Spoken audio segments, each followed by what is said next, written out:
Hello दोस्तों, कैसे हो आप लोग। मैं आपका होस्ट एंड दोस्त विपुल और स्वागत करता हूँ नया ताज़ा तरीन वीडियो में। ये वीडियो चाइल्ड एजुकेशन असिस्टेंस जो आप लोग को मिलता है, इसमें हम लोग एमसीक्यू बात करेंगे। स्वामी का जो बुक है उसमें जितने भी एमसीक्यू दिया गया है उस पर हम लोग इस वीडियो में एक एक एमसीक्यू करेंगे। और आपका एग्ज़ाम में ये एमसीक्यू बहुत ही इंपॉर्टेंट है, क्योंकि चाइल्ड एजुकेशन से ही क्वेश्चन, बहुत सारा क्वेश्चन कम से कम आता है। क्योंकि डोमेन है, डोमेन से कम 75 से 80 क्वेश्चन आपसे पूछा जाएगा। तो इस वीडियो में हम एमसीक्यू करेंगे। स्वामी की बुक में जितने भी एमसीक्यू हैं, चाइल्ड एजुकेशन असिस्टेंस में जितने भी एमसीक्यू हैं, उनको करने का भी काम करेंगे हम लोग। तो मेरे साथ वीडियो में लास्ट तक बने रहें, जिससे आप अपने लेवल को चेक कर पाएंगे, आपका क्वेश्चन हो पा रहा है कि नहीं हो पा रहा है। और वीडियो कैसा लगेगा वो आप कमेंट बॉक्स में एक बार ज़रूर सजेस्ट कर देंगे। तो चलिए बिना कुछ देर किए हुए हम लोग वीडियो को शुरू करते हैं। तो सबसे पहले हम चलते हैं यहाँ पे चाइल्ड एजुकेशनल असिस्टेंस। यहाँ पे देख सकते हैं स्वामी का ये बुक है, और इस बुक में जितना भी क्वेश्चन है इसका चाइल्ड एजुकेशनल असिस्टेंट का, उसको हम लोग करने का काम करेंगे यहाँ पे। और देखते हैं, आपको चेक भी करेंगे कितना यहाँ पे क्वेश्चन राइट और रॉन्ग हो रहा है। तो चलिए बिना कुछ देर के हुए शुरू करते हैं। पहला क्वेश्चन हम लोग देखते हैं। What is the rate of reimbursement of CEA per child आपसे पूछा गया। देखिए, प्रति बच्चा बाल शिक्षा भत्ता जो होता मिलता है, रिवर्समेंट जो मिलता है पर चाइल्ड, तो वो कितना मिलता है आपसे पूछा गया है। तो राइट आंसर आपको बताना है यहाँ पे 2812 पर मंथ, या 2512 पर मंथ, या 2750 पर मंथ, या 4500 पर मंथ। तो राइट आंसर यहाँ पे जो हो जाएगा वो हो जाएगा option number A 2812 per month. यहाँ पे प्रति बच्चा यहाँ पे रिवर्समेंट आपको मिलता है जो तो यहाँ पे राइट आंसर यहाँ पे क्या देना है, 2812 यहाँ पे हम लोग को दे देना है। उसके बाद हम देखें, what is the maximum amount admissible for reimbursement of hostel subsidy. Hostel subsidy कितना मिलता है एजुकेशनल असिस्टेंस में। तो यहाँ पे जो होगा छात्रावास जो होता है उसका सब्सिडी कितना मिलता है, अधिकतम कितना मिलता है, मैक्सिमम। तो जो राइट आंसर हो जाएगा यहाँ पे 5500 पर मंथ, या 3000 पर मंथ, या 8437 रुपया पर मंथ, और 8500 पर मंथ। तो राइट आंसर जो होगा वो होगा आपको सेकंड का सी हो जाएगा। यहाँ पे 8437 रुपया पर मंथ यहाँ पे मिलता है, जो कि सब्सिडी है। यदि कोई सरकारी कर्मचारी अपने बच्चे के छात्रावास के लिए प्रति माह 9000 का भुगतान करता है, मान लीजिए, तो उसे अधिकतम 8437 रुपये प्रति माह का छात्रावास सब्सिडी रिवर्समेंट प्रतिपूरित मतलब मिलेगा, उसको इतना मिलेगा। उसके बाद देखते हैं तीसरा क्वेश्चन क्या बोल रहा है। Mister X a government employ reside at Bangalore, his children study in residential school which is 55 kilo away from his home. They are day scholars in the school. Which of the following sentence is correct?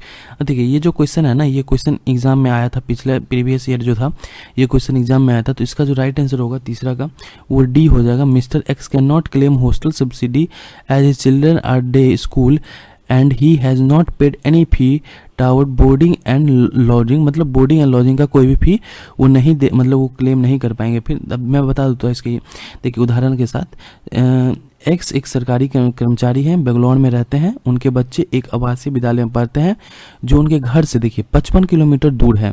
वो school में day scholar के लिए अब वो कर सकते हैं कि नहीं। अब देखिए यहाँ पे मैं बता देता हूँ, आपको उदाहरण दे देता हूँ एक, आपको राइट आंसर मैं बता देता हूँ। राइट आंसर मैंने बता दिया डी होगा, लेकिन श्रीमान एक्स छात्रावास सब्सिडी दावा नहीं कर सकते, क्योंकि उनके बच्चे डे स्कॉलर हैं, और उन्हें बोर्डिंग और लॉजिंग के लिए कोई शुल्क नहीं दिया गया है। यदि श्रीमान एक्स के बच्चे डे स्कॉलर हैं और वो छात्रावास में रहने का कोई शुल्क नहीं देते हैं, भले ही स्कूल दूर हो, वो छात्रावास सब्सिडी का दावा नहीं कर सकते।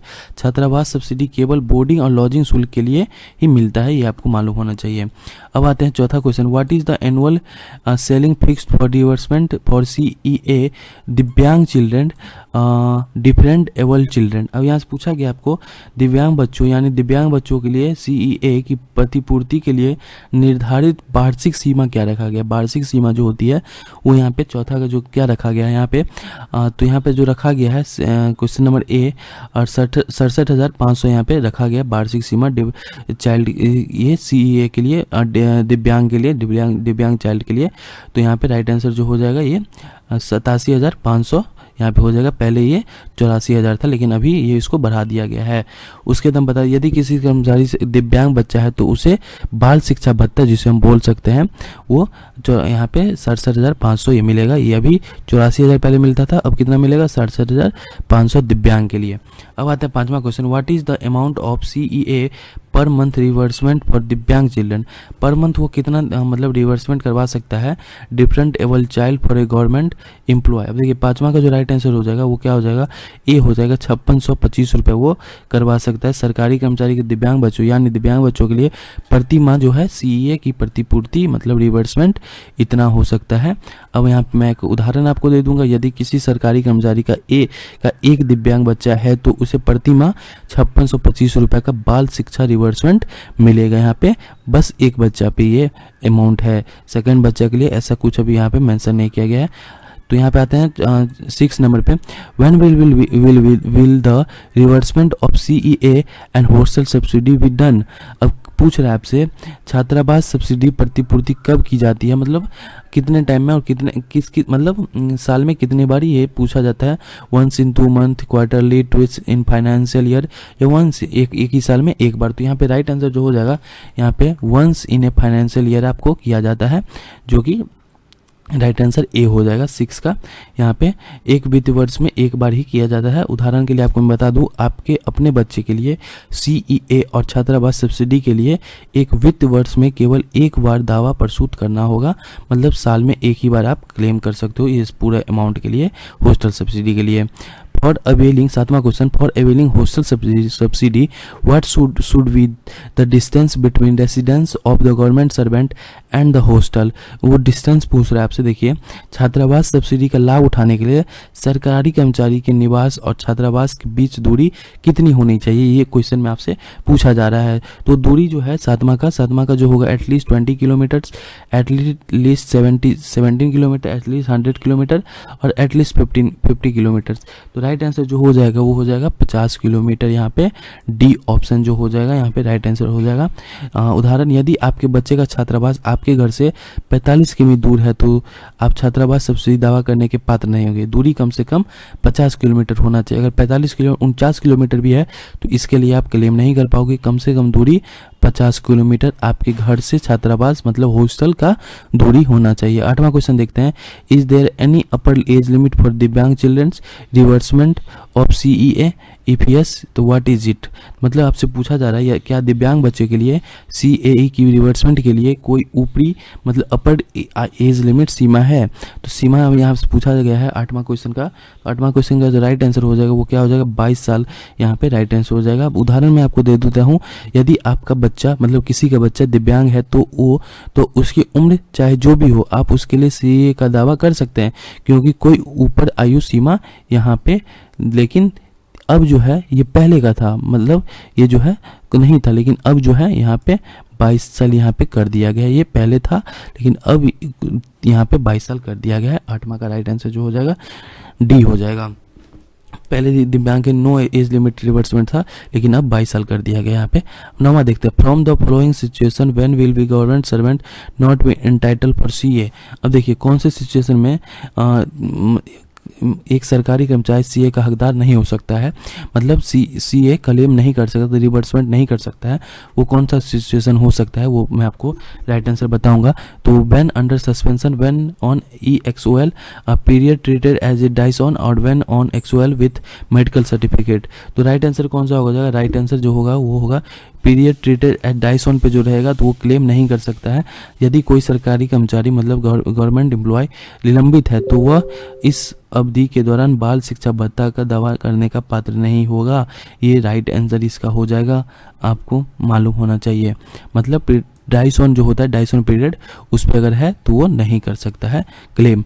10वां देखते हैं, to avail education allowance for disable children what is the validity period for of a disability certificate in case where disability is temporary. Disability अगर टेम्प्रोरी है, विकलांग बच्चे के लिए शिक्षा मतलब शिक्षा रिवर्समेंट प्राप्त करने के लिए अस्थायी विकलांगता के मामले में विकलांगता प्रमाण पत्र की वैधता अवधि क्या पूछा गया आपसे, वैधता अवधि क्या है। तो 10वां का जो राइट आंसर हो जाएगा 2 ईयर, 5 ईयर, 7 ईयर और 10 ईयर। तो राइट आंसर जो हो जाएगा वो हो जाएगा यहाँ पे आपको बी हो जाएगा, 5 ईयर यहाँ पे राइट आंसर यहाँ पे हो जाएगा। अब देखिए, यदि आपके बच्चे की अस्थायी विकलांगता का प्रमाण पत्र वह 2 साल के लिए वैध होगा, जिसके बाद आपको इसे नवीनीकृत करना होगा, मतलब फिर से अप्लाई करके इसको वो करना पड़ेगा। लेकिन 2 साल नहीं है, ये 2 साल पहले का है। अभी का जो अपडेटेड है वो 5 साल है। अब हम नीचे आते हैं 11वां का, from when was a claiming CEA and hostel subsidy concurrently given effect to। अब देखिए पूछा गया आपसे CEA और छात्रावास सब्सिडी मतलब रिवर्समेंट हॉस्टल सब्सिडी एक साथ दावा करना कब से प्रभावी हो गया, ये मतलब दोनों कब से प्रभावी मतलब इफेक्ट में आया, कब से लागू हुआ, ये आपसे बेसिकली क्वेश्चन पूछा जा रहा है। तो 11वां का जो राइट आंसर हो जाएगा वो सी हो जाएगा, 1/7/2017 से ये लागू हो चुका था। तो यहाँ पे सही उत्तर जो होगा ये होगा, सब्सिडी दावा यहाँ पे कर सकते हैं, इफेक्ट में आ चुका है। 12वां देखते हैं, what is the amount fix for reimbursement of CEA if the actual expense of school fee 2500 per month. अब पूछ रहा है यहाँ पे देखिए, यदि स्कूल का वास्तविक खर्च मतलब वैल्यू जो है 2500 रुपये पर मंथ उसका खर्चा हो रहा है एक बच्चे का, तो CEA के मतलब रिवर्समेंट के लिए निर्धारित राशि क्या है। तो CEA में जो क्लेम किया जाएगा उसमें निर्धारित राशि आपसे पूछा जा रहा है कितना अमाउंट तक क्लेम कर सकते हैं। तो यहाँ पे देखिए राइट आंसर जो होगा बी होगा, 2812 रुपये पर मंथ आपको दिया जाता है CEA में, यहाँ पे स्कूल के लिए, यहाँ पे स्कूल फी के लिए। तो यहाँ पे राइट आंसर 1812 यहाँ पे हो जाएगा। उसके बाद आते हैं नीचे, देखते हैं how many childrens are normally eligible for reimbursement of CEA। तो right answer 1, 2, 3, no limit on number of childrens. तो राइट आंसर क्या हो जाएगा यहाँ पे 13वां का जो राइट आंसर होगा यहाँ पे बी हो जाएगा, 2 हो जाएगा, यहाँ पे 2 चिल्ड्रंस जो है एलिजिबल है। समान तौर पर आप अपने पहले 2 जीवित बच्चों के लिए CEA दावा कर सकते हैं। 2 जीवित जो बच्चे रहेंगे जो मतलब जीवित हैं उनके लिए आप दावा कर सकते हैं। 14वां देखते हैं, a government servant actually spend 1800 per month tower fees for his childrens, what is the eligible amount for reimbursement. 1800 रुपये पर मंथ वो खर्च कर रहा है फीस पे। तो व्हाट इज एलिजिबल अमाउंट जो रहेगा रिवर्समेंट के लिए वो कितना रहेगा, ये आपसे पूछा जा रहा है। एक सरकारी कर्मचारी गवर्नमेंट एम्प्लॉय वास्तव में अपने बच्चे के शुल्क के लिए प्रति माह 1800 रुपये खर्च करता है, उसकी रिवर्समेंट के लिए पात्र राशि मतलब पूरा राशि जो होगा वो कितना होगा, ये आपसे पूछा गया है। तो राइट आंसर जो हो जाएगा वो हो जाएगा सी हो जाएगा, 2812 रुपये पर मंथ यहाँ पे हो जाएगा। तो राइट आंसर सी हो गया। What is the document to be produced by government servant for claiming reimbursement of CEA if he is unable to get a certificate from the head of institute. तो right देखिए आप 15वां question क्या पूछ रहा है, CEA की रिवर्समेंट का दावा करने के लिए सरकारी कर्मचारी द्वारा मतलब गवर्नमेंट सर्वेंट द्वारा प्रस्तुत किए जाने वाले दस्तावेज का है, यदि वो संस्थान के प्रमुख से प्रमाण पत्र प्राप्त करने में असमर्थ है, वो हेड ऑफ इंस्टीट्यूट से वो सर्टिफिकेट नहीं ले पाया, तो उसमें क्या होगा उसका हम बात करते हैं। 15वां का जो राइट आंसर होगा, no supporting document is required, self attested report card and fee receipt, a self certification, a letter in A4 sheet. तो राइट आंसर जो हो जाएगा वो हो जाएगा B, self attested report card and fee receipt, यहाँ पे राइट हो जाएगा बी। देखिए उसके बाद आते हैं 16वां पे, what is the eligibility of resubmission of CEA when a government servant is discharged, dismissed, removed from service during the middle year। अब देखिए क्या बोल रहा है ना 16वां का, जब एक गवर्नमेंट सर्वेंट को वर्ष के मध्य में सेवा से छुट्टी बर्खास्त निष्कासित कर दिया जाता है, तो CEA का मतलब रिवर्समेंट प्राप्त कर सकता है कि नहीं, यही आपका बेसिकली क्वेश्चन है। तो 16वां का जो राइट आंसर हो जाएगा ए हो जाएगा, reimbursement will be allowed till the end of academic year. तो यहाँ पे आपको मिल जाएगा, कोई दिक्कत नहीं है। उसके बाद देखते हैं, मतलब एकेडमिक ईयर तक मिल जाएगा। जैसे जैसे अभी वो एकेडमिक ईयर मान लीजिए 2025 से 26 है, तो यहाँ पे उसको पूरा पैसा यहाँ पे मिलेगा उसका सस्पेंशन के बाद भी। देख 7वां क्वेश्चन देख, what is the upper age limit for children other than divyang children for reimbursement of CAA। Age limit आपसे पूछा गया है 17वां का जो राइट आंसर हो जाएगा वो क्या हो जाएगा, डी हो जाएगा यहाँ पे। 20 ईयर और टिल द पासिंग 12th, मतलब 20 साल और 12 जब तक वो पास नहीं किया तब तक उसको एज लिमिट यहीं तक है। 12th के बाद ऐसा कोई नियम नहीं है जो child care leave CAA child educational assistance मिलेगा उसको, ऐसा कुछ नहीं है। उसके देखते हैं, what does the term year denote respect of drawal of CA। अब देखिए 17वां क्वेश्चन क्या पूछ रहा है ना आपसे, यहाँ पे देखिए 18वां क्वेश्चन, CA निकालने के संबंध में वर्ष शब्द का क्या अर्थ है। देखिए टर्म पूछ रहा है यहाँ पे, ईयर का टर्म पूछ रहा है, इसका मतलब पूछ रहा है ईयर का। तो ईयर का मतलब जो होता है 18वां का वो राइट आंसर हो जाएगा क्या, एकेडमिक ईयर होता है। यहाँ पे CEA में जो ईयर का मतलब होता है वो क्या होता है, एकेडमिक ईयर होता है। उसका 19वां क्वेश्चन देखते हैं, when is a government servant eligible to claim CEA for a third child. मतलब वो गवर्नमेंट सर्वेंट जो है, देखिए किस सिचुएशन में कर्मचारी तीसरे बच्चे के लिए CA दावा कर सकता है, योग हो सकता है, किस सिचुएशन में आपसे पूछा गया है। तो 19वां क्वेश्चन का जो राइट आंसर हो जाएगा वो हो जाएगा सी। यहाँ पे देखिए सी जो है, both failure of sterilization operation for the first time और second children resulting in multiple birth. तो यहाँ पे जो राइट आंसर होगा बोथ हो जाएगा, A B दोनों यहाँ पे हो जाएगा। तो यहाँ पे आप देख सकते हो, देखिए आप इसका उदाहरण मैं बता देता हूँ, थोड़ा क्वेश्चन पेचीदा है तो इसका मैं उदाहरण बता देता हूँ। यदि किसी गवर्नमेंट सर्वेंट ने नसबंदी ऑपरेशन करवाया था और वह विफल हो गया जिसके परिणाम स्वरूप तीसरा बच्चा हुआ, या यदि दूसरी बार जुड़वा बच्चा पैदा हुआ तो वह तीसरे बच्चे के लिए, मतलब ट्विंस बेबी अगर होता है तो ये दावा कर सकता है, ऐसा इसमें मेंशन किया गया है। उसके बाद 20वां क्वेश्चन देखते हैं, व्हेन बोथ स्पाउस और government servant who can avail CA। मतलब दोनों अगर मतलब गवर्नमेंट सर्वेंट में है, दोनों वाइफ एंड हस्बैंड, तो CA अवेल कौन कर सकता है, CA फॉर देयर चिल्ड्रन। तो यहाँ पे राइट आंसर, जब दोनों पति पत्नी सरकारी कर्मचारी हो तो उनके बच्चे के लिए CEA कौन ले सकता है। तो यहाँ पे जो राइट आंसर हो जाएगा 20वां का जो राइट आंसर होगा A हो जाएगा। यहाँ पे ओनली वन देम क्लेम, मतलब एक ही लोग क्लेम कर सकते हैं। यदि पति और पत्नी दोनों गवर्नमेंट कर्मचारी हैं तो अपने बच्चे के लिए CEA का दावा करने के लिए आपस में तैयार कर सकते हैं, कौन दावा करेगा, लेकिन केवल एक ही दावा कर सकते हैं। यहाँ पे क्लियर मेंशन किया गया। 21वां देखते हैं, which of the following sentence is not correct with the respect of reimbursement of CA। तो देखिए यहाँ पे पूछा गया है CA के लिए रिवर्समेंट के लिए कौन सा इसमें करेक्ट नहीं है। तो यहाँ पे मैं आपको बता देता हूँ राइट आंसर 21वां का जो राइट आंसर हो जाएगा यहाँ पे D हो जाएगा। If a child fail in A class CA will be not reverts. तो देखिए यहाँ पे 21वां का जो राइट आंसर होगा, यहाँ पे मैं बता, यदि आपका बच्चा एक ही कक्षा में फेल हो जाता है और उसे वह कक्षा दोबारा पढ़नी पड़ती है तो आपको उस दोबारा अवधि के लिए CA का प्रतिपूरन नहीं मिलेगा। जैसे आपका बच्चा फेल हो गया तो वो जैसे एक ही क्लास में जैसे 6 में 7 में 8 में है तो फेल कर गया तो उसके लिए आपको यहाँ पे नहीं दिया जाएगा। यहाँ पे क्लियर मेंशन है, if A fail in A class CA will be not be reverts, ऐसा कुछ करके यहाँ पे लिखा गया है। उसके बाद 22वां question, what is the minimum age for claiming CEA। Claiming का एज पूछ रहा है, यहाँ पे दावा करने के लिए न्यूनतम आयु, मतलब दावा करने के लिए न्यूनतम आयु पूछा जा रहा है 22वां का। तो 22वां का जो राइट आंसर हो जाएगा नो मिनिमम एज यहाँ पे दिया गया है, जैसे आंसर यही होगा। तो जैसे मान लीजिए आप अपने बच्चे के लिए CEA का दावा कर सकते हैं भले ही उसकी उम्र कुछ भी हो, क्योंकि न्यूनतम आयु सीमा निर्धारित यहाँ पे नहीं किया गया है।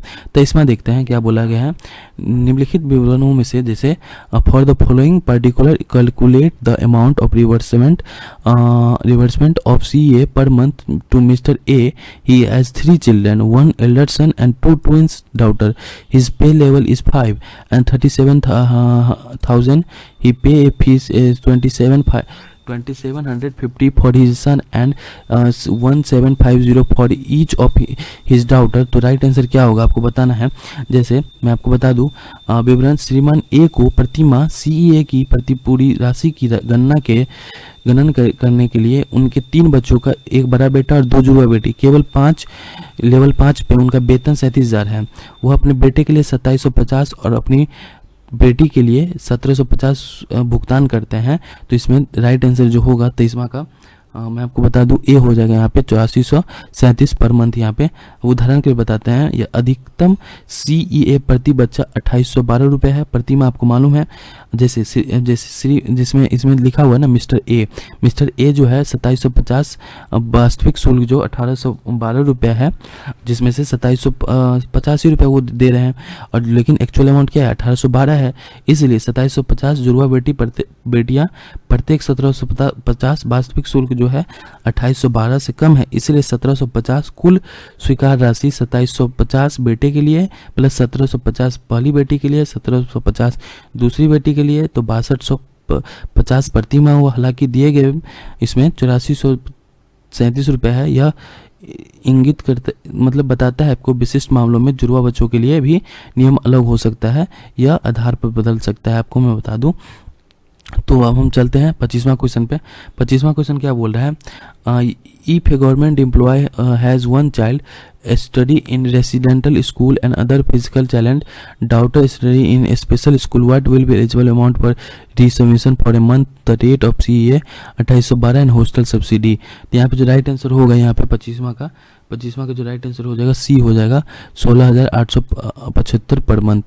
26 what is the permitted frequency of claiming reimbursement of CEA and hostel subsidy. तो यहाँ पे 26 का जो राइट आंसर होगा, क्वेश्चन क्या बोल रहा है आपको देखिए, तो यहाँ पे देखते हैं 26 जो है 26 का मैं बता दूं आपको, 26 का जो राइट आंसर होगा वो हो जाएगा डी। यहाँ पे वंस इन फाइनेंशियल ईयर आपको हॉस्टल सब्सिडी और CEA रिवर्समेंट के लिए बोला जाता है। If both spouse are government servant have 3 children with the second birth resulting in twins, how much total annual CEA can they claim for their child. 3 बच्चा है, 2 twins है, 1 बच्चा और है, तो वो मिनिमम जो बताया गया है how much total annual CEA then claim, मतलब कितना वो क्लेम करेंगे CEA, तो वो जो होगा 27 का जो होगा 1,01,250 रुपये वो क्लेम करेंगे 3 बच्चा के लिए। A government servant residing 60 kilometre from the child residential school incurs a monthly expenditure of 95 on boarding and lodging, how much hostel subsidy can them claim per month. तो यहाँ पे जो 28वां का राइट आंसर हो जाएगा ए हो जाएगा 8437 रुपये वो पर मंथ क्लेम करेंगे, 60 किलोमीटर दूर भी रहते हैं तब भी। उसके बाद if a government servant has 2 children and one of them divyang, how much total CEA reimbursement can they claim per year. एक बच्चा और 2 बच्चा है जिसमें एक दिव्यांग है और एक नॉर्मल बच्चा है, तो कितना अमाउंट क्लेम करेंगे। 29वां का जो राइट आंसर होगा 1,0250 रुपये यहाँ पे क्लेम करेंगे। उसके बाद एक government servant has a divyang child study in residential school 55 kilometre away from their residence, the monthly boarding and lodging expense 9,000 रुपया, what is the total reimbursement he can claim for both CEA and hostel subsidy. बोल रहा है यहाँ पे देखिए, एक दिव्यांग बच्चा है जो 55 किलोमीटर दूर रहता है अपने घर से, और hostel loading and boarding expenses 9,000 रुपये है, तो इसका एनुअल रिवर्समेंट कितना होगा और कितना वो क्लेम कर सकता है। तो राइट आंसर जो हो जाएगा 1,68,750 रुपये वो क्लेम करेगा यहाँ पे इस रिवर्समेंट के लिए।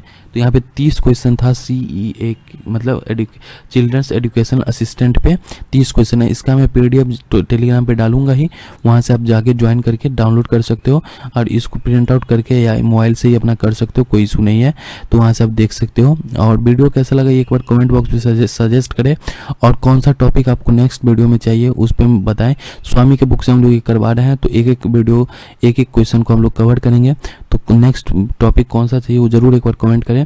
वीडियो कैसा लगा एक बार जरूर सजेस्ट करें, जिससे मुझे मोटिवेशन मिलेगा। तो वीडियो देखते रहने के लिए थैंक यू सो मच।